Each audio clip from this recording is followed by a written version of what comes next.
Good morning વિદ્યાર્થી મિત્રો.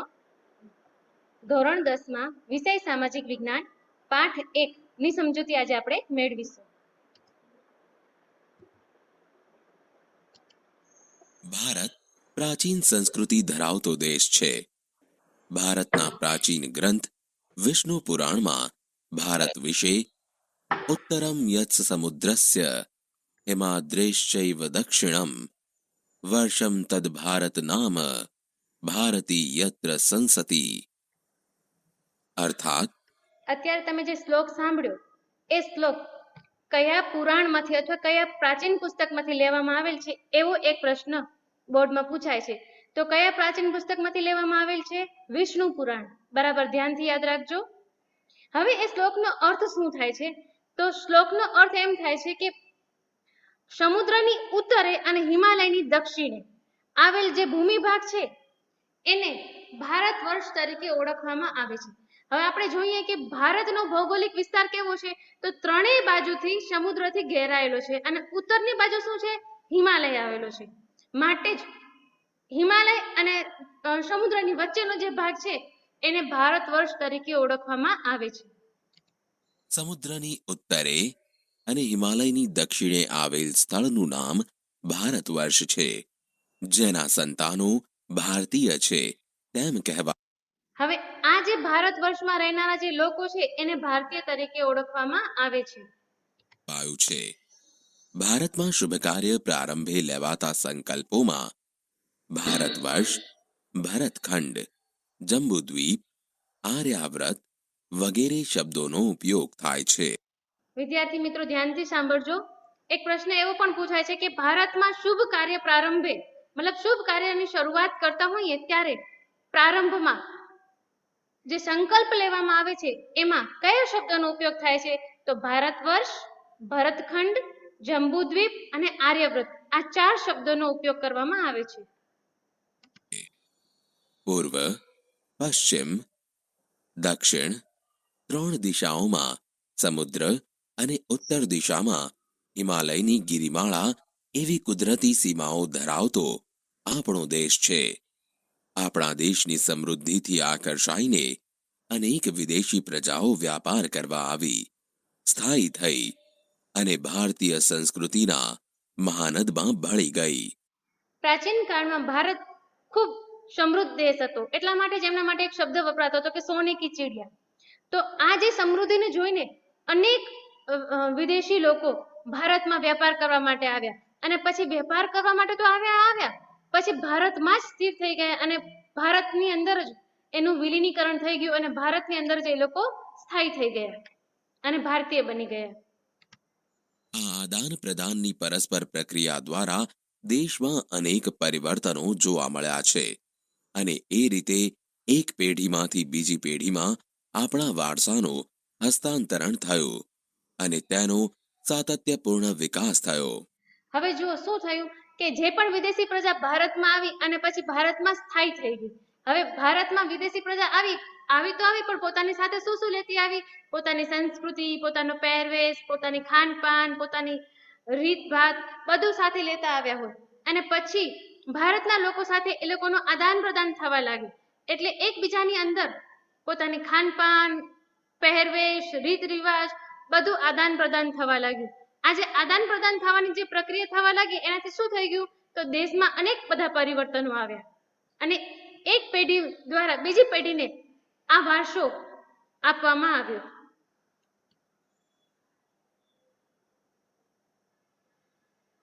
ભારતનું સ્થાન અને વિસ્તાર. પ્રાચીન સમયનું ભારત ઘણું વિશાળ હતું અને હાલમાં પણ ભારત વિસ્તારની દ્રષ્ટિએ વિશ્વમાં 7મા ક્રમે અને જનસંખ્યાની દ્રષ્ટિએ બીજું સ્થાન ધરાવે છે. ધોરણ 9 માં તમે ભણી આવ્યા હશો કે ભારત જે મોટો ભૂમિભાગ હતો એમાંથી કેટલા બધા ટુકડા ટુકડા થઈ અને અત્યારનું ભારત બન્યું છે. યાદ છે ને 9મા ધોરણમાં ગોંડવાનેલ નામનો મોટો ભૂમિભાગ હતો. અત્યારે પણ જનસંખ્યાની દ્રષ્ટિએ ભારતનું સ્થાન બીજું છે. જનસંખ્યા એટલે વસ્તીની દ્રષ્ટિએ અને વિસ્તારની દ્રષ્ટિએ ભારતનું સ્થાન 7મું છે. આ બંને પ્રશ્ન પૂછાય છે એટલે ધ્યાનથી સાંભળજો. વિસ્તારની દ્રષ્ટિએ ભારતનું સ્થાન 7મું છે અને જનસંખ્યા એટલે કે વસ્તીની દ્રષ્ટિએ ભારતનું સ્થાન બીજું છે.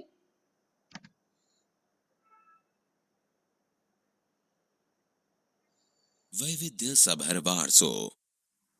ભારત ભૂમિએ આપણને અને વિશ્વને સમૃદ્ધ અને વૈવિધ્ય સભર વારસો આપ્યો છે. ભારતીય સંસ્કૃતિ શાંતિપ્રિય અને વેપારી રહી છે. ભારતની સંસ્કૃતિમાંથી સત, ચિત અને આનંદનો અનુભવ પ્રાપ્ત થાય છે. આ પણ એક પ્રશ્ન પૂછાય છે કે ભારતની સંસ્કૃતિમાંથી આપણને શેનો અનુભવ થાય છે? તો ભારતની સંસ્કૃતિમાંથી આપણને સત, ચિત અને આનંદનો અનુભવ થાય છે. આ ઉપરાંત અહીં આવીને વસેલી ભિન્ન ભિન્ન સંસ્કૃતિ સાથેના આદાન પ્રદાન થકી ભારતીય સંસ્કૃતિ સમૃદ્ધ બની. તેણે અપનાવેલ અહિંસા અને શાંતિના મૂલ્યોની આજે વિશ્વભરમાં પ્રશંસા અને સ્વીકાર થયો છે. સિંધુ ખીણની સંસ્કૃતિના લોકોથી શરૂ કરીને આજ દિન સુધીના લોકોએ ભારતને પોતાની આવડત, બુદ્ધિ, શક્તિ અને કલા કૌશલ્ય દ્વારા સમૃદ્ધ બનાવ્યું છે. કહેવામાં આવે છે કે ભારતની અંદર સંસ્કૃતિની શરૂઆત સિંધુ ખીણના લોકોથી થઈ એવું માનવામાં આવે છે. તો સિંધુ ખીણની સંસ્કૃતિથી કરી અને આજ દિન સુધીના જેટલા પણ લોકોએ પોતાની આવડત, બુદ્ધિ, કલા, કૌશલ્ય દ્વારા ભારતને ખૂબ સમૃદ્ધ બનાવ્યું છે.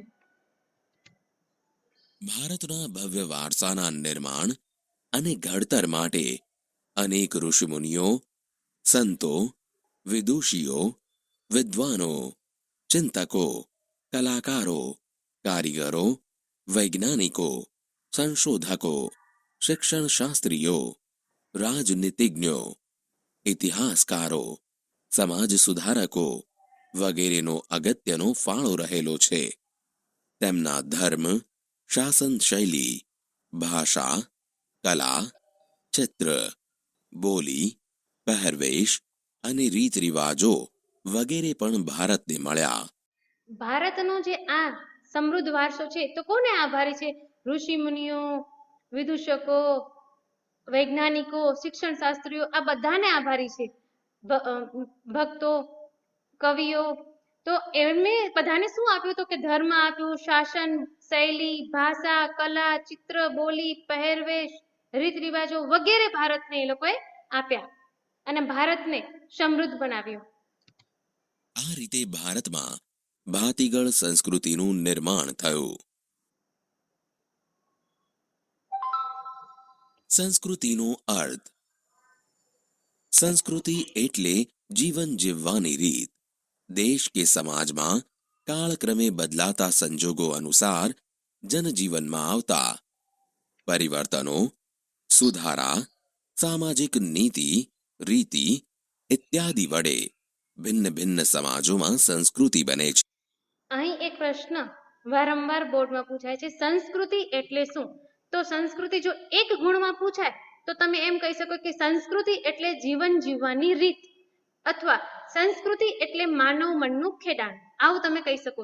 પરંતુ 2 ગુણમાં પ્રશ્ન પૂછાય તો આપણને એને વિસ્તારથી કહેવું પડે કે સંસ્કૃતિ એટલે જીવન જીવવાની રીત. આપણે જેવી રીતે જિંદગી જીવીએ છીએ એને આપણે સંસ્કૃતિ કહીએ છીએ. જેમ કે દેશ કે સમાજમાં કાળક્રમે બદલાતા સંજોગો અનુસાર જનજીવનમાં આવતા પરિવર્તનો, સુધારા, સામાજિક નીતિ, રીતિ ઇત્યાદિ વડે ભિન્ન ભિન્ન સમાજોમાં સંસ્કૃતિ બને છે. દરેક સમાજની જીવન જીવવાની રીત અલગ હોય છે ને.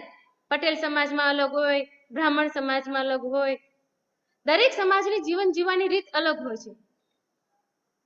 છે. સંસ્કૃતિ એટલે માનવ મનનું ખેડાણ અને તેમાં માનવ સમાજની ટેવો, મૂલ્યો, આચાર વિચાર, ધાર્મિક પરંપરાઓ, રહેણી કરણી અને જીવનને ઉચ્ચતમ ધ્યેય સુધી લઈ જતા આદર્શોનો સરવાળો એમ પણ કહી શકાય. સંસ્કૃતિ એટલે માનવ મનનું ખેડાણ અને તેમાં માનવ સમાજની ટેવો. હવે જો મેં તમને હમણાં જ કીધું કે દરેક સમાજની અંદર અલગ અલગ રીત રિવાજ હોય, અલગ અલગ ટેવો હોય, અલગ અલગ મૂલ્યો હોય. જેમ કે જૈન સમાજ હોય તો જૈન સમાજની અંદર શું હોય કે ડુંગળી લસણ નહીં ખાવાનું.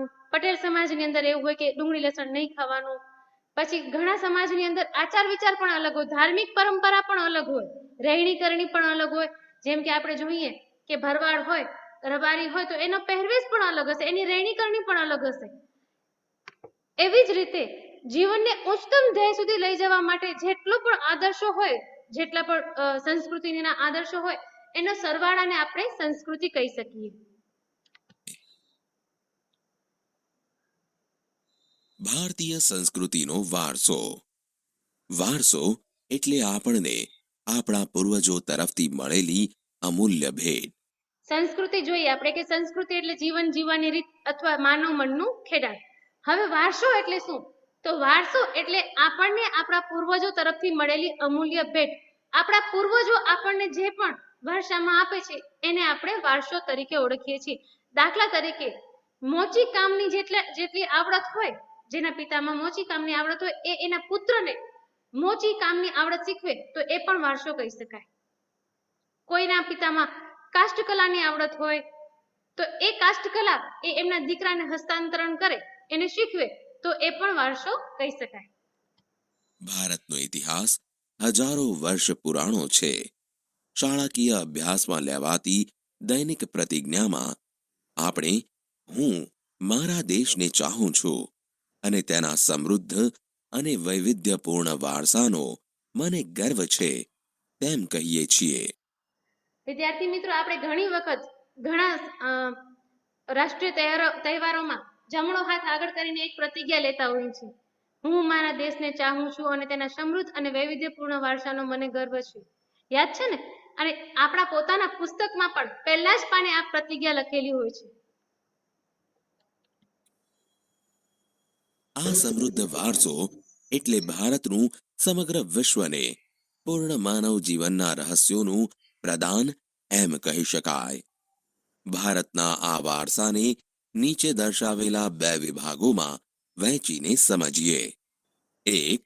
ભારતનો પ્રાકૃતિક વારસો. 2. ભારતનો સાંસ્કૃતિક વારસો. હવે વારસાને બે વિભાગમાં વહેંચી શકાય છે, એક પ્રાકૃતિક વારસો અને બીજું સાંસ્કૃતિક વારસો. પ્રાકૃતિક વારસાની અંદર કોનો કોનો સમાવેશ થાય આપણને નામ ઉપરથી જ ખબર પડી જાય. પ્રાકૃતિક એટલે કે કુદરતી જે પણ વસ્તુ હોય એનો સમાવેશ પ્રાકૃતિક વારસામાં થશે. અને સાંસ્કૃતિક વારસાની અંદર જે માનવીય સંસ્કૃતિ અને કલા વિકસાવી છે એનો સમાવેશ થશે.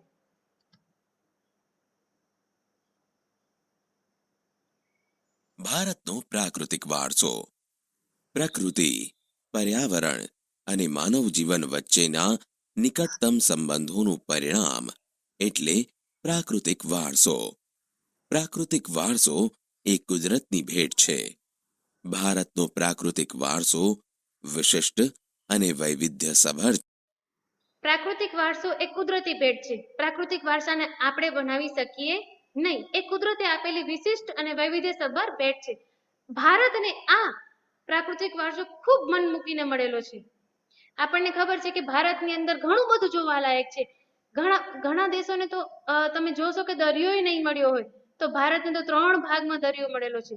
દરિયો, નદી, રણ પ્રદેશ, જંગલ વિસ્તાર, ફળદ્રુપ મેદાનો, હિમાલય જેવા પર્વતો. ભારતને ખૂબ વિશિષ્ટ અને વૈવિધ્યસભર વારસો મળેલો છે. જેમાં ઊંચા પર્વતો, નદીઓ, ઝરણા, સાગરો, લાંબા દરિયા કિનારા, વિશાળ ફળદ્રુપ મેદાનો, ખીણ પ્રદેશો, રણોનો સમાવેશ થાય છે તથા વૃક્ષો, વનસ્પતિ, જીવજંતુઓ, ઋતુઓ, પશુ પક્ષી, પ્રાણીઓ અને વૈવિધ્યપૂર્ણ ભૂમિ દ્રશ્યો એટલે કે લેન્ડસ્કેપ, વિવિધ પ્રકારના ખડકો, ખનિજોનો સમાવેશ થાય છે. આપણે સૌ પ્રકૃતિના સંતાન છીએ. પ્રકૃતિ એ આપણી આહાર, પાણી, શુદ્ધ વાયુ તેમજ નિવાસ જેવી લગભગ બધી જ આવશ્યકતાઓ માટે સુંદર વ્યવસ્થા કરી છે. પ્રકૃતિ સાથેનો આપણો વ્યવહાર શ્રદ્ધાપૂર્વક હોવાના ઉદાહરણો પંચતંત્રની વાર્તાઓ અને બૌદ્ધ ધર્મની જાતક કથાઓમાં જોવા મળે છે. આ પ્રશ્ન બોર્ડમાં વારંવાર પૂછાતો હોય છે કે પ્રકૃતિ સાથેનો આપણો વ્યવહાર શ્રદ્ધાપૂર્વકના હોવાના ઉદાહરણો કયા પુસ્તકમાંથી મળી આવ્યા છે? તો જવાબ આવશે પંચતંત્રની વાર્તાઓ અને બૌદ્ધ ધર્મની જાતક કથાઓ.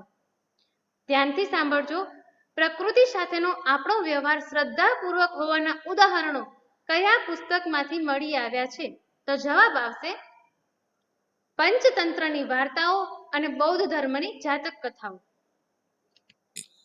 આપણા લોક સંગીત અને શાસ્ત્રીય સંગીતમાં પણ ઋતુઓ અને પ્રકૃતિ સાથેનો સંબંધ જોવા મળે છે.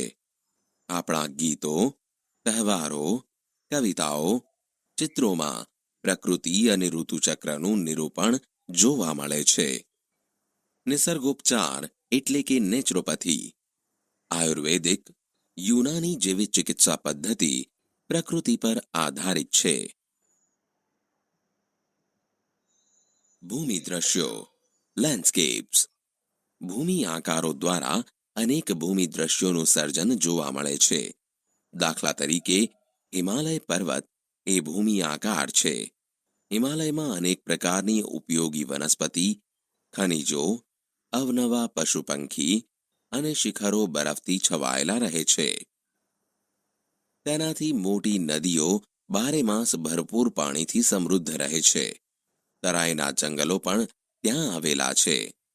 હિમાલયમાં અમરનાથ, બદ્રીનાથ, કેદારનાથ જેવા યાત્રાના સ્થળો, નંદાદેવી જેવા શિખરો પણ આવેલા છે. ભારત માટે હિમાલયનું મહત્વ ઘણું છે. નદીઓ, રિવર્સ. પ્રાચીન કાળથી નદીઓ પ્રાકૃતિક માર્ગ પૂરો પાડતી રહી છે. ભારતીય સંસ્કૃતિ સિંધુ અને રાવી નદીના કિનારે નદીઓને આપણે લોકમાતા તરીકે ઓળખીએ છીએ. પ્રાચીન સમયમાં આપણે જેમ અત્યારે ઘરમાં નળમાંથી તરત પાણી મળી રહે છે, પ્રાચીન સમયમાં એવી રીતે પાણી મળતું નહીં. માટે મોટાભાગની સંસ્કૃતિ, મોટાભાગના શહેરો નદી કિનારે જ વસતા હતા અને નદી જ એમનું મતલબ નદીની આસપાસ જ એ લોકોનું જીવન રહેતું હતું. પાલન પોષણ પામી છે. સિંધુ, ગંગા, યમુના, સરસ્વતી, નર્મદા, ગોદાવરી, કૃષ્ણા, કાવેરી જેવી લગભગ બધી જ નદીઓએ ભારતના લોકજીવન પર પ્રગાઢ અસરો ઉપજાવી છે. પીવાનું પાણી, વપરાશનું પાણી, સિંચાઈ, વીજળી, ખેતી, જળમાર્ગ જેવી આપણી મહત્વની જરૂરિયાતો સંતોષવામાં નદીઓનું સ્થાન અગ્રીમ છે. નદીઓ દ્વારા આપણને પીવાનું પાણી મળી રહે, ઘર વપરાશનું પાણી મળી રહે, ખેતી માટે સિંચાઈનું પાણી મળી રહે, વીજળી ઉત્પન્ન કરવામાં આ નદીઓ કામ આવે છે. ખેતી માટે પાણી મળી રહે, પછી જળમાર્ગ એક જગ્યાએથી બીજી જગ્યાએ જવું હોય ત્યારે પણ આ નદીઓનો ઉપયોગ કરવામાં આવે છે. આમ આપણી મોટા ભાગની જરૂરિયાતો સંતોષવા માટે નદીઓ આપણને ખૂબ ઉપયોગી છે. સ્થાન અગ્રીમ છે. તે ઉપરાંત માટીના વાસણો, મકાનો, લીંપણ તથા ઉદ્યોગોના વિકાસ માટે પણ માનવીએ નદીના પાણી ઉપર આધારિત રહેવું પડ્યું છે. મોટા ભાગના ઉદ્યોગો પાણી વગર થઈ શકે નહીં, માટે ઉદ્યોગો માટે પણ પાણીની એટલી જ જરૂરિયાત છે. આમ નદીઓએ ભારતીય પ્રજાજીવનને સમૃદ્ધ બનાવ્યો છે. આપણી સંસ્કૃતિમાં પ્રાચીન કાળથી નદી કિનારાના ઉષા અને સંધ્યાના વિવિધ ભૂમિ દ્રશ્યો દ્વારા ભરપૂર સૌંદર્ય, કલાસૂઝ અને કૌશલ્યનો વિકાસ પણ આ પ્રકૃતિના વારસામાંથી મળ્યો છે. સવારના આપણે નદી કિનારે ઊભા હોઈ અને સૂર્ય ઉદય થતો હોય અને સૂર્યના કિરણો નદીની આસપાસ પ્રસરતા હોય તો એ સમય એ નદીનું જે આસપાસનું જે વાતાવરણ છે એ કેટલું રમણીય બની રહે. એવી જ રીતે સૂર્યાસ્ત થતો હોય એ સમય પણ સૂર્યના કિરણો એ નદી ઉપર પડતા હોય અને આસપાસનું આખું વાતાવરણ રમણીય બની રહે છે. માટે પ્રકૃતિના વારસામાંથી મળ્યો છે. તેથી આપણે પ્રકૃતિના વારસામાં માટે જ અહીં ઉષા અને સંધ્યાના વિવિધ ભૂમિ દ્રશ્યો એમ શબ્દ વાપરવામાં આવે છે. ઉષા મતલબ સૂર્ય ઉદય થાય અને સંધ્યા મતલબ સૂર્યાસ્ત થઈ. માંથી મળ્યો છે. તેથી આપણે નદીને લોકમાતાનું બહુમાન આપ્યું છે. વનસ્પતિ જીવન, વેજીટેશન. ભારતની પ્રજા આદિ સમયથી પર્યાવરણ પ્રેમી રહી છે, જેની સાક્ષી તેનો વૃક્ષ પ્રેમ, પુષ્પ પ્રેમ અને છોડવાઓ પરત્વેનો આદર સૂચવે છે. માણસ, પ્રાણી, પશુ પક્ષીના આહાર માટે વનસ્પતિ પર આધાર રાખવો પડે છે. ભારતમાં વડ, પીપળો, તુલસી વગેરેની પૂજા ધૂપ દીપ કરવામાં આવે છે. પ્રાચીન સમયથી જ ભારતીય પ્રજા પ્રકૃતિ પ્રેમી રહી છે અને આપણને બધાને ખબર જ છે કે આપણી આસપાસ મોટા ભાગના વૃક્ષોની પૂજા કરવામાં આવતી હોય, જેમ કે વડની પૂજા કરવામાં આવે, વડ સાવિત્રી વ્રત, પીપળાની પૂજા કરવામાં આવે, તુલસી તો લગભગ દરેક ઘરના આંગણે આપણને જોવા મળે છે. માટે એમ કહી શકીએ કે ભારતીય પ્રજા એ વનસ્પતિ અથવા પ્રકૃતિ વડ પ્રેમી છે. સાવિત્રી વ્રતમાં વડની પૂજા કરવામાં આવે છે. અનાજ, કઠોળ, તેલીબિયાના છોડ, ધન ધાન્યથી લહેરાતા ખેતરો, વન સમૃદ્ધિથી ભરેલા જંગલો અને ઔષધિઓ માટે ઉપયોગી છોડવાઓએ આપણા અતિ પ્રાચીન કાળથી જીવનને સમૃદ્ધ બનાવ્યું છે. હરડે, આંબળા, બહેડા, કુંવારપાઠું, અરડુસી, લીમડો વગેરે ઔષધિઓએ તથા મોગરો, ગુલાબ, કમળ, ડમરો, સૂરજમુખી, ચંપો, નિશિગંધા, જુઈ વગેરે જેવા પુષ્પોએ માનવ જીવનને ખૂબ સુંદર, સુવાસિત, નિરામય અને સમૃદ્ધ બનાવ્યું છે. આમ ભારતના સામાજિક, ધાર્મિક જીવન પર વનસ્પતિનો અસરકારક પ્રભાવ રહ્યો છે. વન્યજીવન, વાઇલ્ડ લાઈફ. વનસ્પતિ જીવન જોયા પછી આપણે વન્ય જીવનને જોઈશું. પ્રાચીન સમયથી ભારત દેશ પ્રકૃતિ પ્રેમી હોવાની સાથે સાથે પ્રાણી પ્રેમી સંસ્કૃતિ ધરાવતો દેશ છે. વાઘ, સિંહ, હાથી, ગેંડો, ચિત્તો, શિયાળ, રીંછ, હરણ, રોજ, સાબર, સસલા, અજગર, સાપ, નાગ, નોળિયા, ઘો, શાહુડી. ભારતની અંદર વન્ય જીવન પણ ખૂબ સમૃદ્ધ રહેલું છે. ભારતની અંદર વાઘ, સિંહ, હાથી, ચિત્તો, શિયાળ, રીંછ, હરણ, રોજ વગેરે જેવા વન્ય જીવન ભારતની અંદર આપણને જોવા મળે છે. જેવા અનેક જીવો જોવા મળે છે. વિશ્વમાં એશિયાઈ સિંહો માત્ર ગુજરાત. આ એક પ્રશ્ન વારંવાર પૂછાતો હોય છે કે એશિયાઈ સિંહ ક્યાં જોવા મળે છે? તો કે ગુજરાતના ગીરના જંગલોમાં જોવા મળે છે. માત્ર ને માત્ર એશિયાની અંદર એશિયાઈ સિંહ ગુજરાતના ગીરના જંગલોમાં જ જોવા મળે છે. ગીરના જંગલોમાં જોવા મળે છે. આપણી ધાર્મિક માન્યતાઓમાં લોકોએ કેટલાક વન્યજીવોને વાઘ, મોર, મગર, ગરુડ વગેરેને દેવદેવીઓના વાહન તરીકે સ્થાન અપાયું છે. આપણે બધા જોતા હોઈએ છીએ કે મોટા ભાગના દેવી દેવતાઓનું એક વાહન હોય છે, બરાબર ને?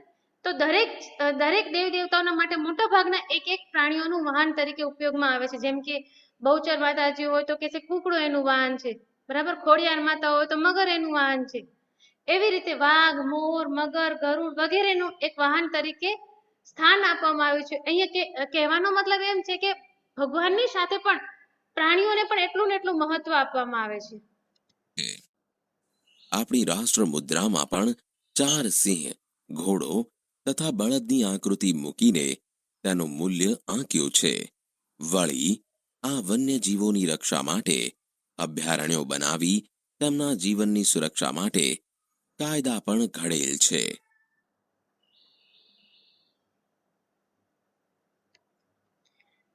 ભારતનો સાંસ્કૃતિક વારસો. આજ માટે એટલું જ. ભારતનો સાંસ્કૃતિક વારસો આપણે બીજા પીરિયડમાં જોઈશું.